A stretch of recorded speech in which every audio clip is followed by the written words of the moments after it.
Faktanya yang pertama dulu Pak. Nah, anak jenazahnya sudah diotopsi. Oke. Ada kebingungan mereka, misalnya mereka tanya, Jenazah kami sudah dalam keadaan diotopsi. udah, kemudian tanda tangan gitu. Harus tanda tangan ini tanda tangan apa? Sehingga dia nggak mau tanda tangan pertamanya. Disebutkan tidak Pak isi dari surat pernyataan? Nah, itu yang mereka tidak terlalu paham isi itu. Ada kata-kata tidak menuntut atau apa gitu. Polisi makin terpojok. Ahli hukum top bongkar fakta mengejutkan ini. Investigasi wartawan ungkap semuanya. Dua sisi dunia ini kami torehkan dan ungkap kepada Anda melalui catatan hitam.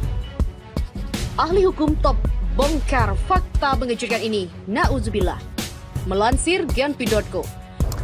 Hasil otopsinya jelas bahwa itu karena peluru tajam. Ini semua tertembak atau bagaimana Pak? Iya, ditembak satu peluru ya di bagian-bagian tertentu di tubuhnya. Sama Pak Irwasum, ada Pak Kadipkum di situ. Kami tegaskan ya, Pak kasat mata, kita nggak bisa bantah lagi bahwa di sini ada pelanggaran SOP. Yang diperlukan sekarang adalah tindakan yang tegas dari pimpinan Polri kepada aparat itu. Kita nggak bisa berkelit-kelit lagi bahwa ini apa gitu ya, jelas ya ternyata. Itu jelas ada. Tetap saja ada ketentuan, ada konvensi anti torture yang mensyaratkan bahwa polisi atau penegak hukum tidak boleh melakukan penyiksaan. Katakan tidak Pak, dari keluarga korban kepada Komnas HAM sebagai yang memayungi begitu ya, apa proses yang dialami oleh keluarga?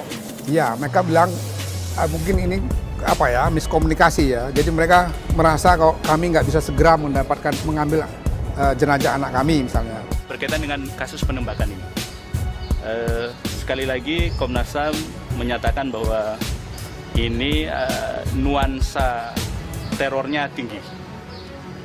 Syiar ketakutannya ini bagi kita sangat prinsip. Di beberapa jam pasca peristiwa yang sampai pagi hari itu, kita coba kumpulkan data itu dari lapangan sama dari media. Kita dapat 6, yang kita bisa konfirmasi namanya ada 5. Yang satu kita agak lebih mendekat pada fakta, satu lagi kita dihubungi oleh keluarga korban. Ini sebenarnya nggak boleh terjadi.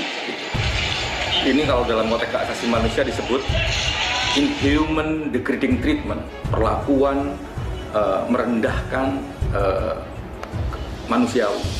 Jadi dan kita sudah menjadi negara pihak. Jadi ada satu konvensi namanya konvensi anti penyiksaan dan perlakuan kejam yang lain yang merendahkan martabat manusia.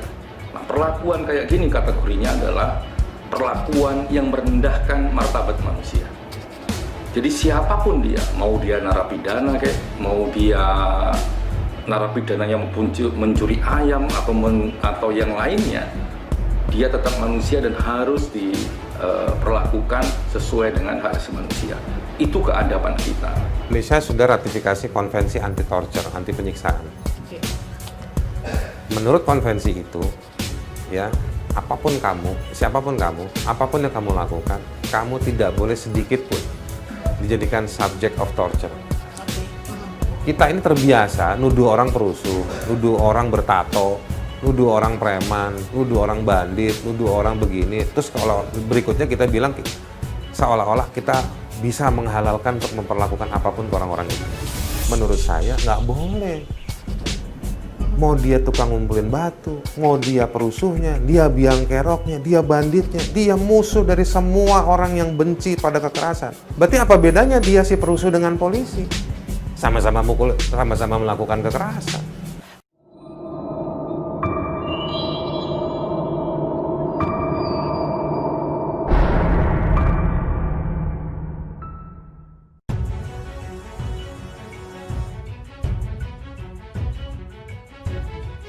Mantan Ketua Mahkamah Konstitusi Hamdan Zulfa prihatin atas penegakan hukum di tanah air yang dinilai buruk.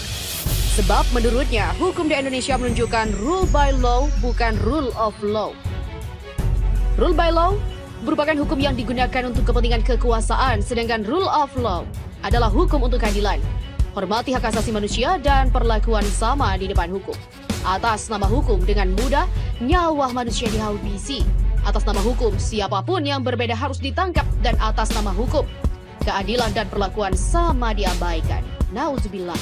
Begitulah tulis Hamdan melalui akun Twitternya pada Minggu 13 Desember. Dalam cuitannya, Hamdan menjelaskan watak negara hukum rule by law.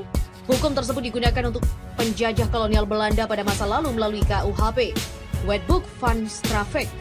Hukum tersebut hanya ditegakkan secara ketat kepada kaum pribumi dan pejuang dan tidak untuk warga Belanda. Namun pasal-pasal KUHP saat ini dinilai masih peninggalan Belanda. Hamdan meminta agar hukum ditegaskan dengan wajah kemanusiaan yang sejati, yakni hukum yang ramah, tidak seram, adil, tidak memihak